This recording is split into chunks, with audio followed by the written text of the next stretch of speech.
अध्याय 27. दीक्षा अनुग्रह दानम. श्यामाला विष्णू सहस्रनामाची दीक्षा देणे आणि खापर्डेंच्या पत्नीवर अनुग्रह करणे. श्री गणेशाला नमस्कार असो, श्री सरस्वती देवीला नमस्कार असो, श्री गुरु महाराजांना नमस्कार असो, श्री कुलदेवतेला नमस्कार असो, श्री सीता व श्री रामचंद्र यांना नमस्कार असो, श्री सद्गुरु साईनाथांना नमस्कार असो. श्री सद्गुरूचे चरण घट्ट धरले असता ब्रह्मा, विष्णू व महेश या त्रिमूर्तींना नमन केल्यासारखे होते. साक्षात परब्रह्माला वंदन केल्यासारखे होते आणि स्वानंद सहज मोठ्या प्रमाणात प्रगट होतो. एका सागरात बुडी मारली म्हणजे जसे सर्व प्रकारच्या व सर्व ठिकाणच्या तीर्थक्षेत्रांची यात्रा केल्यासारखे होते, तसेच एका सद्गुरूच्या पायाशी विश्वासाने आश्रय घेऊन बसले तर त्या ठिकाणी सर्व देव सापडतात. हे सद्गुरू साईनाथा, तुझा जय जयकार असो. सायुज्य मुक्ती प्राप्त करून देणाऱ्या कल्पवृक्षा, तुझा जय जयकार असो. हे आत्मज्ञानाच्या सागरा, तुझा जय जयकार असो. तू श्रोत्यांच्या मनात तुझ्या कथांविषयी पूज्य भाव उत्पन्न कर. आकाशातील ढगातून पडणारे पाणी चातक पक्षी जितक्या आतुरतेने पितात, तितक्याच उत्सुकतेने तुझे सगळे भाविक भक्त या तुझ्या कथामृताचे सेवन करोत आणि सदा सुखी होवोत. तुझ्या पवित्र कथा ऐकून आप्त इष्ट मित्रांसह श्रोत्यांच्या शरीराला सर्वत्र घाम फुटो, डोळ्यात प्रेमाश्रूंचा पूर येवो, प्राण अर्धवटच राहो, मनाला गहिवर येवो, वरच्यावर अंगावर रोमांच उठोत आणि वारंवार रडणे व हुंदके देणे घडो. एकमेकातील विरोध व लहान मोठ्यातील भेदभाव तुटून जाणे म्हणजेच गुरुकृपेची जागृती होय. हे मनाचा नीट शोध केला तर लक्षात येईल. सद्गुरूशिवाय हे देणारा तिन्ही लोकात शोधून मिळत नसतो. काम, क्रोध वगैरे 6 विकार शांत झाल्याशिवाय आणि गुरुचरणी भक्तिभाव, निस्सीम प्रेम व श्रद्धा उत्पन्न झाल्याशिवाय अष्टभावांचा उगम होत नसतो. भक्तांना आपल्यामुळे सुख लाभते म्हणून गुरुला फार हर्ष होत असतो. भक्त जसजसा परमार्थाकडे वळतो तसतसे गुरुला कौतुक वाटत असते. हा देह म्हणजे मी आहे आणि हे गेह, पुत्र व जाया इत्यादी माझे आहेत असे मानणे म्हणजे फुकटचा त्रास अंगावर ओढवून घेणे आहे. ही तर दुपारच्या सावलीप्रमाणे क्षणभर टिकणारी माया असते. या मायेच्या गुंतागुंतीची पीडा होऊ नये असे मनाला वाटत असेल तर अनन्य भावाने साईबाबांना शरण जावे. मायेचा अंत लावण्यासाठी वेदशास्त्रांनी हात टेकले. जो सर्व सजीव व निर्जीव वस्तूत ईश्वराला पाहिल तोच या मायेला खात्रीने पार करू शकेल. निजामशाही सोडून चांदबाई पाटील साई फकीराला घेऊन आधी अहमदनगर जिल्ह्यातील नेवासे गावी आले. तेथे 6 महिने किंवा 1 वर्ष साई फकीरांचे राहणे झाले. तेथेच त्यांच्याबरोबर कानड गावचे कमा सोबतीला राहिले होते. असो, पुढे प्रसिद्ध टाकळी गावच्या दगडू तांबोळीला घेऊन कमा व साईबाबांसह ही मंडळी तेथून शिर्डीला आली. ठिकठिकाणी पवित्र तीर्थांची स्थळे पुष्कळ अगणित आहेत, परंतु साईबाबांच्या भक्तांना शिर्डी हेच अत्यंत पवित्र क्षेत्र वाटते. जर दैवाने हा योग जुळून आला नसता तर हे महान भाग्य आपल्या वाट्याला कोठून आले असते.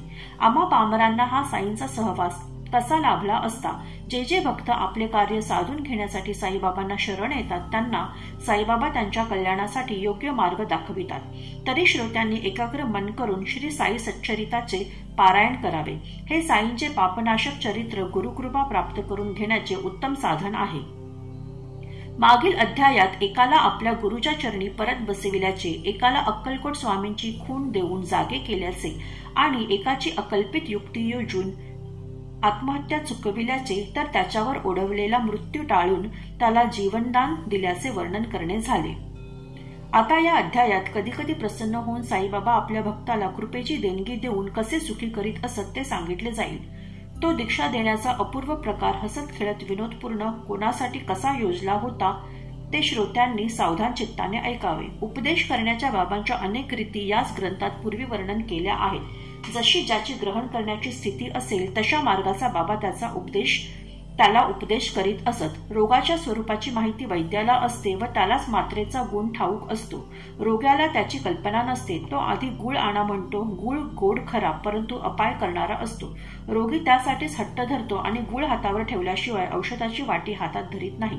रोग्यावर बळजबरी चालत नसते म्हणून वैद्य युक्ती करतात. आधी ते गुळ देतात आणि मग औषध देतात आणि आपला कार्यभाग साधून घेतात. मात्र औषधाबरोबर किंवा मागाहून घेण्याच्या पदार्थात असा बदल करतात की ज्यामुळे गुळाचे दोष नाहीसे होऊन योजलेले औषध कार्यक्षम होते. बाबांची सुद्धा अशीच रीत होती, परंतु बाबांचा हा नियम सर्वांसाठी व सर्व वेळी नव्हता. जसा ज्याचा अधिकार किंवा स्वभाव असेल, जशी ज्याची सेवा व जसे भक्तियुक्त प्रेम असेल त्यानुसार त्याच्यावर त्यांचे अनुग्रह करणे असेल. या बाबतीत बाबांच्या कृती खरोखरच विलक्षण व आश्चर्यकारक असत.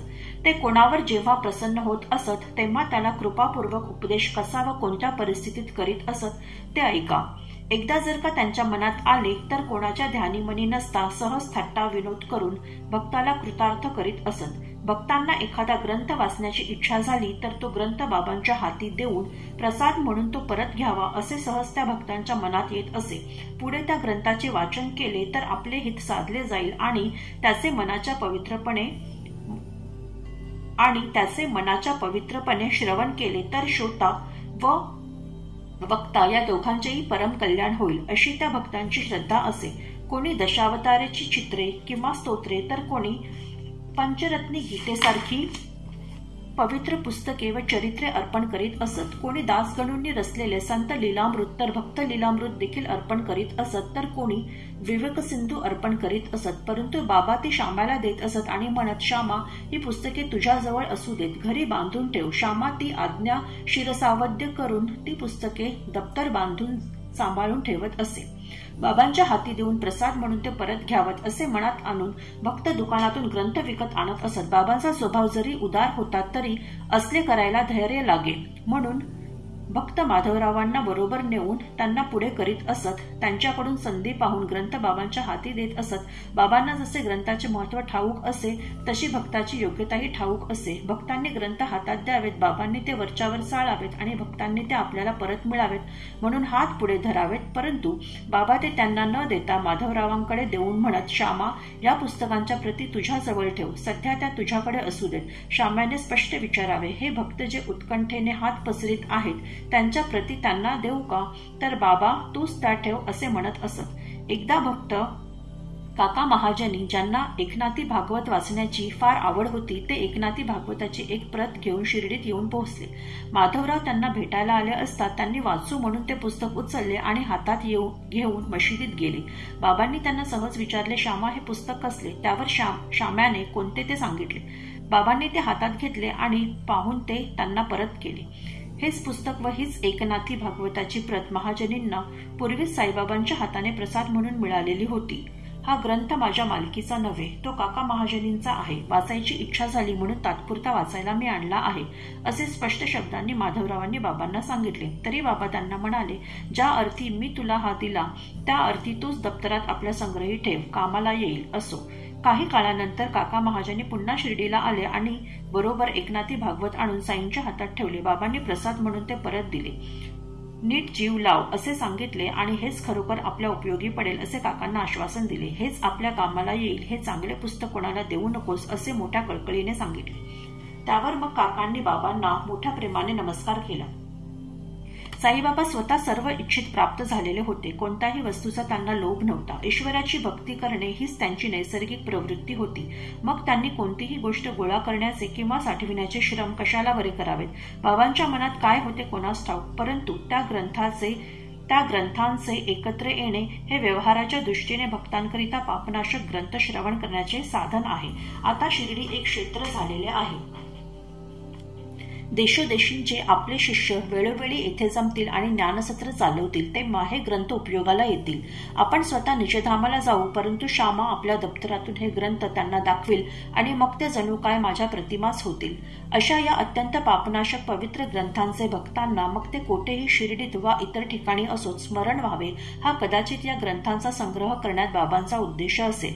रामायण असो की भागवत असो किंवा परमार्थाचा कोणताही ग्रंथ असो, त्यातील रामाचे किंवा कृष्णाचे किंवा इतर कोणत्याही देवाचे चरित्र वाचत असताना मागे पुढे साईबाबाच दिसतात. या ग्रंथांच्या ज्या ज्या विभूती आहेत त्यांचे साईबाबांनी स्वतःच रूप धारण केले आहे असे वाटते. श्रोत्यांना व वक्त्यांना डोळ्यांसमोर त्या महापुरुषांऐवजी साईबाबांचीच मूर्ती दिसते. भक्त जे ग्रंथ गुरुला अर्पण करतात किंवा ब्राह्मणाला दान करतात त्यातही दात्याचे कल्याणच असते, ज्याला शास्त्राचा आधार आहे. बाबांची श्याम्याला आज्ञा झाली की हे ग्रंथ घरी नेऊन दप्तरात सांभाळून ठेव.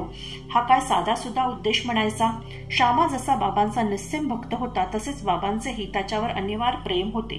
त्याला काहीतरी परमार्थाचा नेम लावून द्यावा अशी बाबांच्या मनात इच्छा उत्पन्न झाली.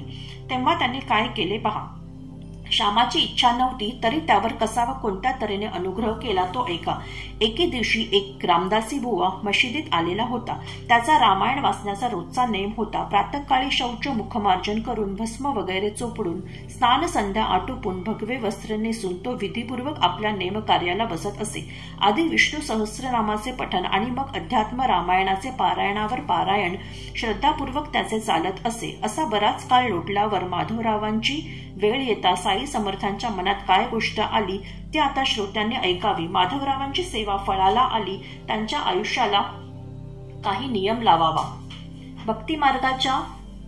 भक्तिमार्गाचा त्यांना उपदेशरूपी प्रसाद मिळावा आणि संसारात त्यांना स्वास्थ्य लाभावे असे बाबांच्या मनात आले. बाबा त्या रामदासाला जवळ बोलावून म्हणाले, माझ्या पोटात कळ उठली आहे. जणू काय आतडी तुटून पडत आहे. पोटाचे दुखणे काही थांबत नाही. लवकर बाजारात जाऊन सोनामुखी घेऊन ये. त्याची थोडीशी फक्की मारल्याशिवाय पोटातील रुखरुख जायची नाही. रामदासी बिचारा भोळा भाबडा आज्ञेप्रमाणे वागणारा त्याने पोथीत खूण घालून ती खाली ठेवली आणि बाजारात धावत गेला. रामदासी बुवा मशिदीखाली उतरले आणि इकडे बाबांनी काय केले? तात्काळ ते आसनावरून उठले आणि पोथीच्या जवळ गेले. तेथे इतर पोथ्यांजवळ विष्णू सहस्रनामाची पोथी होती. ती हातात उचलून घेतली आणि आपण परत आपल्या जागी आले. नंतर ते माधवरावांना म्हणाले, श्यामा, ही पोथी की नाही पहा, फार कल्याणकारी आहे, म्हणून मी ती तुझ्याकरिता देतो. ती तू वाचून पहावी. एकदा मला त्रास झाला होता. काळीच धडधड करू लागले होते. जीवाची चरफड झाली होती आणि माझी मला धडगत दिसत नव्हती. अशा त्या प्रसंगाला काय सांगू श्यामा मी तुला. या विष्णू सहस्रनामाच्या पोथीचा उपयोग झाला आणि हा जीव तिच्यामुळे वाचला. एक क्षण ती पोथी मी छातीला लावली आणि तात्काळ हा जीव शांत झाला. वाटले अल्लाच छातीत उतरला आणि हा जीव त्यामुळे जगला. म्हणून म्हणतो श्यामा, ही पोथी तुझ्यासाठी घेऊन जा. हळूहळू वाचित जा. रोज एखादे अक्षर तरी ध्यानात नीट ठेवत जा. ही पोथी मोठी आनंद देणारी आहे. श्यामा म्हणाला, ही पोथी मला नको. रामदासी माझ्यावर रागावेल आणि त्याच्या मागे हे खोटे कर्म मीच केले असे म्हणेल. आधीच तो जातीचा वेडपट आणि माथे फिरू तापट व खाष्ट माणूस आहे. हे फुकटचे भांडणाचे कारण कशाला हवे? ही कटकट मला नको. शिवाय या पोथीची लेखन पद्धती संस्कृत व माझी भाषा तर उंगळ व अडाणी आहे. जिभेतून जोडाक्षर सुद्धा नीट बाहेर पडत नाही आणि त्याचा उच्चार देखील मला स्पष्ट करता येत नाही. बाबांचे हे सगळे कृत्य पाहून श्यामाला वाटले की बाबा त्याच्यात व रामदासात भांडण लावून देत आहेत. त्याला कल्पना नव्हती की बाबांना त्याची केवढी मनापासून काळजी होती. माझा श्यामा असेल खुळा, परंतु त्याचा मला फार लळा आहे. तो माझ्यावर आगळेच प्रेम करतो आणि त्याच्याबद्दल मला दयेचा मोठा उमाळा आहे. ही विष्णू सहस्रनामाची माळा त्याच्या गळ्यात माझ्या स्वतःच्या हाताने मी बांधीन आणि त्याच्या जिभेला नामाचा चाळा लावून त्याला संसारातील दुःखांपासून मुक्त करीन. देवाचे किंवा गुरुचे नाम पापांचे पर्वत फोडते. नाम देहाची आसक्ती तोडते. नाम करोडो वाईट वासना मुळासकट दूर लोटून नाहीशा करते. नाम काळाची मान मोडते आणि जन्म मरणांचा हिसका चुकविते. असा हा सहस्रनामाचा ठेवा आहे. त्याची श्यामाला गोडी लागावी असे मला वाटते. नाम प्रयत्नपूर्वक मुद्दाम घेतले तर उत्तमच, परंतु सहज नकळत घेतले तरी ते वाईट नसते. मनात नसता जिभेवर आले तरी ते आपला प्रभाव प्रगट करील. अंतःकरणाच्या शुद्धीसाठी नामासारखे सोपे साधन नाही. नाम जिभेचे भूषण आहे. नाम परमार्थ मार्गाला पोषक आहे. नाम घेण्यासाठी स्नान करावे लागत नाही. नामाला विधिविधान नको. नामाने सगळ्या पापांचा नाश होतो. नाम सदा पवित्र असते. अखंड माझेही नाम घेता संपूर्णपणे बेडा पार होईल. इतर कोणत्याही साधनाची जरुरी नाही. केवळ नामस्मरणानेच मोक्ष हाती येईल. ज्याला माझ्या नामाची घोकणी त्याच्या पापाची धुणी झालीच म्हणून समजा. जो भक्त माझे नाम सतत व हळूहळू मनात जपत असतो तो मला उत्तम गुणसंपन्नी माणसापेक्षाही अत्यंत गुणी माणूस वाटतो. हेच बाबांचे मनोगत होते आणि त्याप्रमाणे मग त्यांचे वागणे होते. श्यामा नको नको म्हणत होता तरी बाबांनी ते विष्णू सहस्रनाम त्याच्या खिशात टाकलेच. वाडवडिलांची पुण्याई मोठी होती म्हणून साई कृपेचे हे फळ श्यामाला मिळाले. हे पवित्र सहस्रनाम श्यामाच्या प्रपंचातील अस्वस्थता आता दूर करेल. इतर कर्माला विधिविधान लागते, परंतु नाम कधीही सतत घ्यावे. नामाला अनध्याय किंवा प्रदोष याचा अडथळा नसतो. नामासारखी आणखी दुसरी उपासना नाही. याचप्रमाणे एकनाथ महाराजांनीही आपल्या एका शेजाऱ्याच्या माथी हेच विष्णू सहस्रनाम मारले होते आणि त्याला परमार्थाच्या मार्गाकडे वळविले होते. एकनाथांच्या घरी नित्य पुराणांचे कीर्तन चाले. हा शेजारी जातीचा ब्राह्मण असून स्नानसंध्या न करता वाईट अनितीचे वर्तन करण्यात दंग असे. पुराण कधीही ऐकत नसे आणि तो वाईट माणूस नाथांच्या वाड्यात कधीही पाय ठेवत नसे. नाथांना त्याची दया आली आणि त्याला त्यांनी बोलावून घेतले. उच्च ब्राह्मण जातीत जन्म असून तो वाया जात आहे याचे रहस्य जाणून नाथांना त्याची मोठी दया आली की त्याचे हे दुर्वर्तन कसे थांबेल म्हणून तो नको म्हणत होता, तरी नाथांनी त्याला सहस्रनामाची संथा दिली आणि एक एक श्लोक पडविता पडविता त्याचा उद्धार झाला. हे विष्णू सहस्रनाम वाचणे किंवा तोंडपाठ म्हणणे हा चित्तशुद्धीचा सोपा सरळ मार्ग आहे. पूर्वीपासूनची ही लोकमान्य रूढी आहे. म्हणूनच जणू काय बाबांची ते श्यामाला देण्याची धडपड होती. इतक्यात रामदासी बाजारातून सोनामुखीचे औषध घेऊन लगेच घाईघाईने परत आले. कळीचे नारद अण्णा चिंचणीकर तेथे उभेच होते. त्यांनी रामदासाला घडलेला सर्व वृत्तांत कळविला. आधीच रामदासी फार रागीट होता. त्यातून या नारदाची संभावितपणाची मध्यस्थी, मग त्या अजब प्रसंगाचे यथास्थित वर्णन कोणी करावे. आधीच रामदासी कुतर्काची प्रतिमा. त्याच्या मनात माधवरावांबद्दल संशय आला आणि म्हणाला, माझी पोती बळकविण्यासाठी तूच बाबांना मध्यस्थी घातलेस. तो सोनामुखीची गोष्ट विसरला आणि माधवरावांवर घसरला. त्याच्या मनाचा संताप अनावर झाला आणि तावातावाने तो खूप शब्द बोलला. बाबांच्या पोटदुखीचे हे सगळे ढोंग होते. तूच बाबांना हे करायला लावलेस. माझ्या पोथीवर तुझा डोळा होता. ही अशी चलाखी माझ्यापुढे चालायची नाही. मी नावाचा बहादूर रामदास आहे. पोथी जर धड्या गुणांनी म्हणजे चोख मनाने परत केली नाहीस तर पहा हे मस्तक फोडीन आणि तुझ्या पुढे रक्ताचा सडा घालीन. तुझा माझ्या पोथीवर डोळा होता म्हणून तू स्वतःच कारस्थान रचून हे सर्व बाबांच्या गळ्यात घातलेस आणि स्वतः नामानिराळा राहिला आहेस. माधवरावांनी त्याला पुष्कळ समजाविले, परंतु रामदासी काही शांत होईना. तेव्हा माधवराव त्याला मृदू भाषेत म्हणाले, मी कपटी आहे असा आरोप उगीच माझ्यावर करू नकोस. तुझ्या पोथीची गोष्ट ती काय? ती वाटेल तितकी बाजारात मिळते. या तुझ्याच पोथीला काय सोने किंवा हिरे जडवलेत की तुला बाबांचा सुद्धा विश्वास नाही? तुझ्या असल्या जगण्याचा धिक्कार असो. अशा प्रकारे त्या रामदासाचा हेका पाहून बाबा त्याला गोड शब्दात म्हणाले, काय बिघडले रे रामदासा, उगाच का त्रास करून घेतोस? अरे श्यामा आपलाच पोरगा आहे. तू का उगीच शिरात आणतोस आणि फुकटचा इतका कष्टी होतोस आणि जगाला तमाशा दाखवितोस? असा कसा तू भांडखोर? गोड मधुर शब्दांनी उत्तर का देऊ नये? अरे या पोथ्या सतत पडूनही तुझे मन अशुद्धच राहिले का? दररोज अध्यात्म रामायण वाचतोस, विष्णू सहस्रनामाचे पारायण करतोस, तरी हा अविचारी अनिर्बंध स्वभाव सोडत नाहीस आणि स्वतःला रामदासी म्हणवितोस.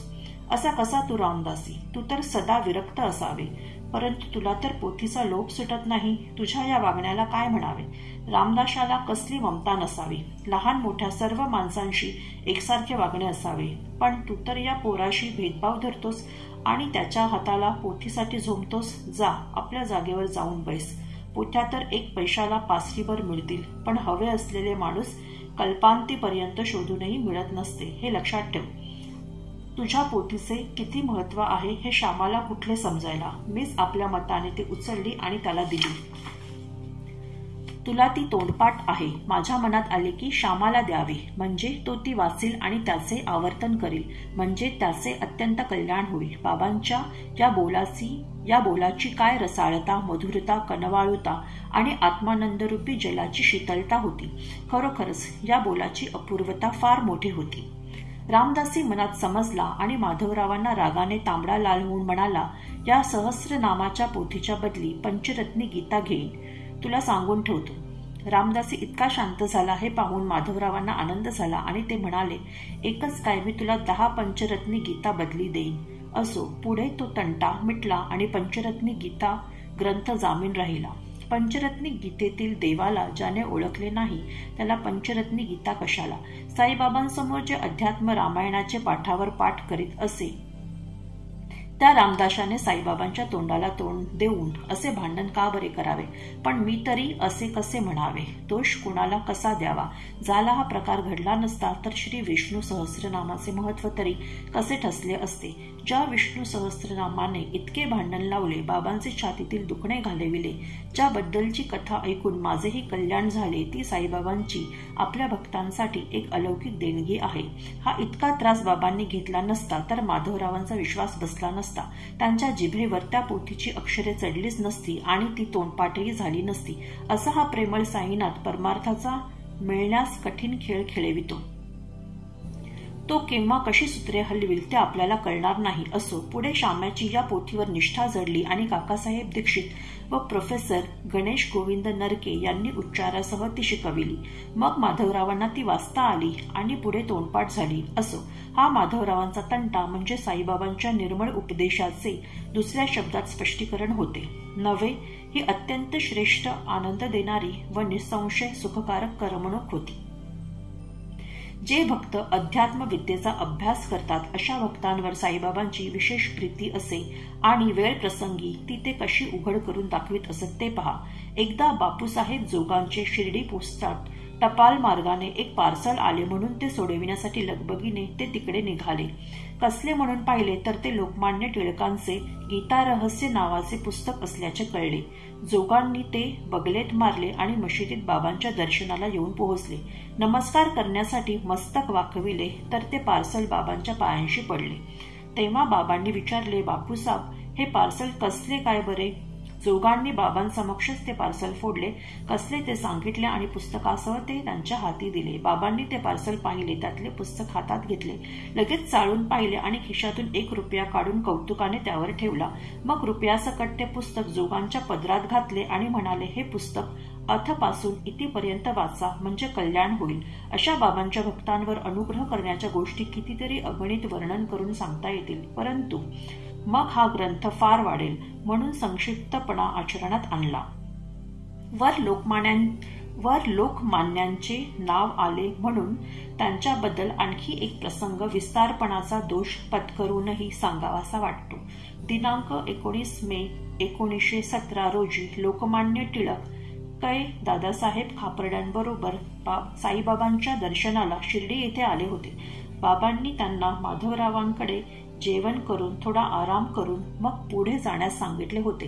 टिळकांनी बाबांना आपल्या देशाच्या स्वराज्याच्या कार्याबद्दल सल्ला विचारला होता आणि अंतर्ज्ञानी बाबांनी त्यांना उत्तर दिले होते, तुमचे आता वय झाले आहे, विश्रांतीची जरुरी आहे, तुम्ही आता आराम का करीत नाही? पुढे खरोखरच लोकमान्यांचे लवकरच म्हणजे 1 ऑगस्ट 1920 रोजी निधन झाले आणि त्यांचे स्वराज्याचे कार्य अपुरे राहिले. नंतर महात्मा गांधीजींनी पुढे येऊन ते साकारास आणले. एकदा शिर्डीत असे झाले, अमरावतीचे दादासाहेब खापर्डे आले. सहकुटुंब शिर्डीत राहिले आणि बाबांच्या प्रेमात रंगले. खापर्डे काही सामान्य गृहस्थ नव्हते, ते अति विद्वान व बडे प्रस्थ होते. तरी पण साईबाबांसमोर ते हात जोडून पायी मस्तक वाकवीत असत. त्यांनी इंग्रजी भाषेचा सखोल अभ्यास केलेला होता आणि धारासभेत नाव कमाविलेले असून वक्तृत्वाने सर्वांना ते हलवून सोडत असत. पण साईंपुढे ते गप्प बसत असत. बाबांचे असंख्य भक्त होते, परंतु त्यांच्यापुढे खापर्डे, नुलकर किंवा बुट्टी यांच्याशिवाय त्यांच्यापुढे मौन व्रत पाळणारा आणखी कोणी भक्त आढळला नाही. इतर सर्व बाबांशी बोलत, काही तोंडाशी तोंडही देत, पूज्य भाव किंवा भीती बाळगत नसत, परंतु हे तिघे मात्र काही बोलत नसत. बोलण्याचीच काय गोष्ट, बाबांसमोर सदा मान डोलवीत असत. खरोखर त्यांचा नम्रपणा अवर्णनीय होता आणि कोणतीही गोष्ट ऐकण्याचा विनयही तसाच होता. महापंडित विद्यारण्यांनी रचलेली पंचदशी ज्यांच्याकडून समजावून घ्यावी ते दादासाहेब खापर्डे मशिदीत येताच गप्प बसत असत. शब्द ब्रह्माचे तेज कितीही असले तरी ते शुद्ध ब्रह्मापुढे निस्तेज होत असते. साई महाराज साक्षात तेजस्वी परब्रह्म होते. विद्वत्ता त्यांच्यापुढे लाजत असे. दादासाहेब खापर्ड्यांचे शिर्डी येथे 4 महिने राहणे झाले होते आणि त्यांचे कुटुंब 7 महिने राहिले होते.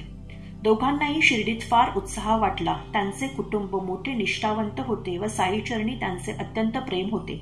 त्या मशिदीत स्वतः हातात बाबांसाठी नैवेद्याचे ताट घेऊन येत असत. जोपर्यंत बाबा नैवेद्य तोंडात टाकीत नसत तोपर्यंत बाई उपाशी राहत असत. महाराजांनी तो खाल्ल्यावरच मग बाईंचे जेवण असे. असो, एकदा बाईंची भाग्याची वेळ आली आणि त्यांची अढळ श्रद्धा पाहून परमभक्त वत्सल बाबा त्यांना परमार्थाचा उत्तम मार्ग दाखविते झाले. अनेक संतांच्या अनेक तऱ्हा असतात, परंतु बाबांची उपदेशाची तऱ्हा अगदी वेगळी होती. ते हसत खेळत असा अनुग्रह देत असत की तो ऐकणाऱ्याच्या हृदयात पक्का ठसत असे. एकदा बाईने सांज, शिरा, पुऱ्या, वरण भात व खीर तसेच सांडगे, पापड व कोशिंबीर इत्यादींनी भरून जेवणाचे ताट आणले. असे ते ताट येताच बाबा मोठ्या हपापल्या मनाने कफनीच्या बाया वर सारून आपल्या आसनावरून उठले. मग जेवणाच्या जागी जाऊन बसले. ताट आपल्या समोर ओढून घेतले आणि वरचे झाकण बाजूला सारून ते अन्न खाण्यास तयार झाले. इतर पुष्कळ यापेक्षाही अति चांगले नैवेद्य येत असत आणि कित्येक वेळा ते तसेच पडून राहत असत. मग या नैवेद्यावरच एवढे प्रेम का? असल्या आवडीनिवडीच्या गोष्टी संसारात असतात. संतांच्या मनाला त्या का बरे शिवाव्यात? माधवराव जवळ होते. ते साई समर्थांना म्हणाले, हा भेदभाव विषमता कशा करिता हो? काहींची ताटे बाजूला ठेवून देता, कोणाची चांदीची सुद्धा दूर उडवून देता, मात्र या बाईंचे येताच उठता आणि खाऊ लागता. आश्चर्य आहे हे. हिचेच अन्न काय इतके गोड लागते? देवा, हे आम्हाला मोठे कोडे वाटते. तुझे हे काय डावपेच आहेत? असली आवड निवड तुम्हाला का बरे असावी? बाबांनी उत्तर दिले, काय सांगू या अन्नाची अपूर्वाई. पूर्वजन्मी ही एका वाण्याची फार लठ्ठ व पुष्कळ दूध देणारी गाय होती. मग ती कोठे नाहीशी झाली आणि एका माळ्याकडे जन्माला आली. तीच पुढे एका क्षत्रियाकडे गेली आणि मग एका वाण्याची पत्नी झाली.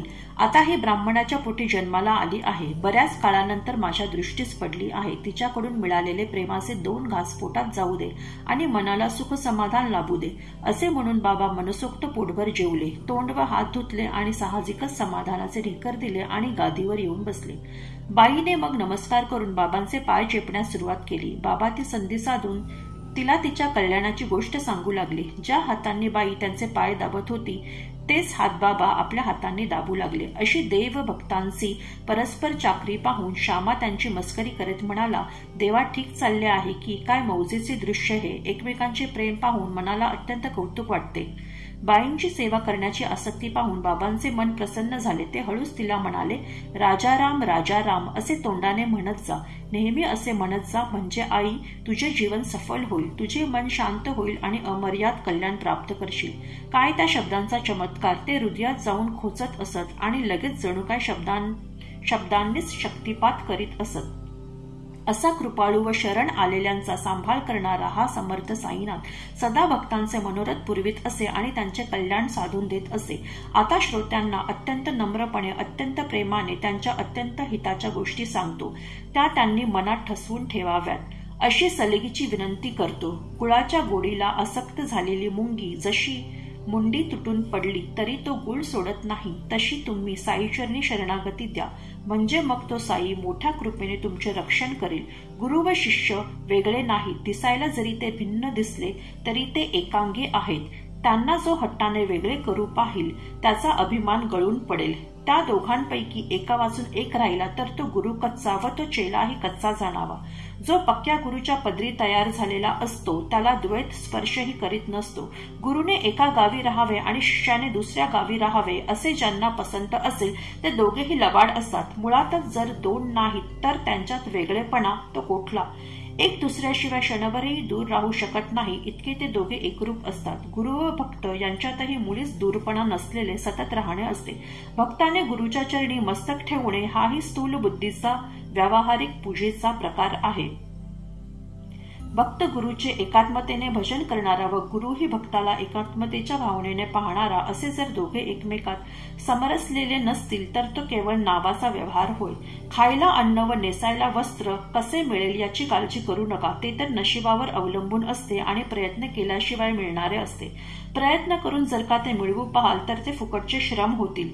प्रयत्न करायचे तर परमार्थ साधण्यासाठी करा आणि रात्रंदिवस त्याचीच चिंता करा. उत्तिष्ठत आणि जाग्रत अशी श्रुती माऊली जोरजोराने ओरडून सांगत आहे आणि भक्तांना जागवित आहे. हे मनुष्यांनो, उठा, जागे व्हा. श्रेष्ठ महापुरुषांजवळ जाऊन त्यांच्या उपदेशाने आपल्या कल्याणाचा मार्ग समजावून घ्या. तो मार्ग तलवारीच्या तीक्ष्ण धारेवर चालण्यासारखा अत्यंत कठीण आहे असे ज्ञानीजन सांगतात. म्हणून जे लोक सर्व अनर्थांचे बीज असलेल्या जन्मजन्मांतराच्या अज्ञानरूपी निद्रेत लोळत पडलेले आहेत, त्यांनी वेळीच सावध होऊन गुरुकडून ज्ञानरूपी अमृताचे सेवन करावे. त्यासाठी अतिनम्र होऊन गुरुच्या चरणी शरण जावे. त्या एकट्यालाच योग्य कोणते व अयोग्य कोणते ते ठाऊक असते. आम्हीच तर अजाण बालके आहोत. तुटपुंज ज्ञानाचा मीपणा असलेला जीवात्मा व सर्व काही जाणणारा मीपणा नसलेला परमात्मा, या दोघात एकात्मतेची भावना होण्यासाठी गुरु हाच एक उपाय आहे. अज्ञानाची उपाधी असलेला आत्मा जो जीव व मायेची उपाधी असलेला आत्मा जो शिव यांच्यातील भेदभाव घालविण्याला एकटा गुरुराजच समर्थ असतो. मन शंका कुशंका करणारे असते, त्याला साईचरणी अर्पण करा, म्हणजे तेथून जे जे करण्याची स्फूर्ती होईल त्याचे कर्तृत्व त्यांच्याकडे जाईल. तसेच कार्य करण्याची आपली सगळी शक्ती तीही साईबाबांना समर्पण करा आणि मग ते जशी आज्ञा करतील त्या तऱ्हेने वागावे. या जगात सर्व सत्ता साईंचीच आहे हे लक्षात ठेवा. म्हणून त्यांच्यावर सर्व भार टाकून कोणतेही कार्य अभिमान न धरता केले तर संपूर्ण सिद्धी हातात येईल. परंतु हे कार्य मी करीन असे म्हणाल आणि किंचितही अभिमान धराल तर एका क्षणाचा विलंब न लागता त्याचा परिणाम दिसून येईल. मायेने उत्पन्न केलेल्या मोहाच्या रात्री शरीराला या कुशीहून त्या कुशीला आळेपिळे देत असताना हेमाडपंताला हरी व गुरु यांची कृपा लाभली. तीही केवळ दैवयोगाने मेहनत किंवा प्रयत्न केल्याशिवाय लाभली. त्यांनीच आपल्या उद्देशासाठी त्याला मोठेपणा दिला असे वाटते. भक्तांचा उद्धार करण्यासाठी आपले चरित्र प्रसिद्ध करण्याचा निश्चय करून त्यांच्याकडून बळजबरीने हे सविस्तर चरित्र लिहविले. तेव्हा अखंड ध्यानरूपी दोऱ्यात अनन्य प्रेमरूपी नाना प्रकारच्या रंगीबेरंगी फुलांचा मनोहर हार गुंफून आदरपूर्वक साईंना अर्पण करूया आणि आत्मस्वरूपरूपी स्वराज्याचे सिंहासन मिळवूया. मग त्या सिंहासनावर स्थिर होऊन शोभायमान होऊया. अहंकाराशिवायच्या आत्मानंदाचा उपभोग घेऊया आणि आपल्या हृदयात सुखी होऊया. थोडक्यात सांगायचे म्हणजे साईबाबांचे अनन्य प्रेमाने व पूज्य भावाने आपण ध्यान करूया, जेणेकरून आपले मन आत्मस्वरूपी स्थिर होईल आणि मग आपल्याला आत्मानंदाचा उपभोग मिळून आपले मन सुखी होईल. असे हे साईबाबांचे अगाध चरित्र आहे. पुढील कथा तर याहून आश्चर्यकारक आहेत. श्रवणेंद्रिय शुद्ध करण्यासाठी क्षणभर इकडे लक्ष द्या. पुढे 3 अध्याय येतील. त्यात बाबा आपल्या जागच्या जागी बसून दृष्टांताची अपूर्वाई दाखवतील. त्यातील सुरुवातीच्या अध्यायात लाला लक्ष्मी छंदाचा विषय आहे. त्याच्या पायाला प्रेमरूपी दोरीने बांधून त्याचे आश्रयस्थान त्याला दाखविले. बऱ्हाणपूर येथे राहणाऱ्या एका बाईच्या खिचडीसाठी आसक्त होऊन बाबांनी तिला आपल्या दर्शनाला उत्सुक केले आणि तिच्या प्रेमाचे कौतुक करून दाखवले. पुढे मेघा नावाच्या एका निस्सीम भक्ताला स्वप्नात भिंतीवर त्रिशूळ काढण्याचा दृष्टांत झाला आणि त्या पाठोपाठ एकाकी शंकराचे लिंग त्याला प्राप्त झाले. अशा अनेक कथा येथून पुढे आता येतील. श्रोत्यांनी भक्तिपूर्वक ऐकल्या तर त्या ऐकण्याचे सार्थक होईल. मिठाचा खडा जसा सागरात बुडाल्यावर त्याच्याशी एकरूप होतो, त्याप्रमाणे सोहम भावाच्या अभिन्नपणे हेमाडपंत साईंना अनन्यपणे नमस्कार करीत आहेत. शिवाय प्रेमाने विनंती करीत आहेत की आम्हाला साईंचे रात्रंदिवस ध्यान लागो, त्यांच्याशिवाय दुसरे काही मनात न येवो आणि मन सदा सावधान राहो. तसेच भूतकाळ खोडला जाओ, भविष्यकाळचा शेवट पुढे ढकलला जाओ आणि शिल्लक राहिलेला मधला वर्तमान काळ गुरुचरणी सतत राहो. सर्वांचे कल्याण असो, अशा प्रकारे संत व सज्जन यांनी प्रेरणा केलेल्या भक्त हेमाडपंत यांनी रचलेल्या श्री साई समर्थ यांच्या सत्यचरित्राचा दीक्षा अनुग्रह दानम नावाचा 27वा अध्याय समाप्त झाला. श्री सद्गुरु साईनाथांना अर्पण असो. सर्वत्र मंगल असो.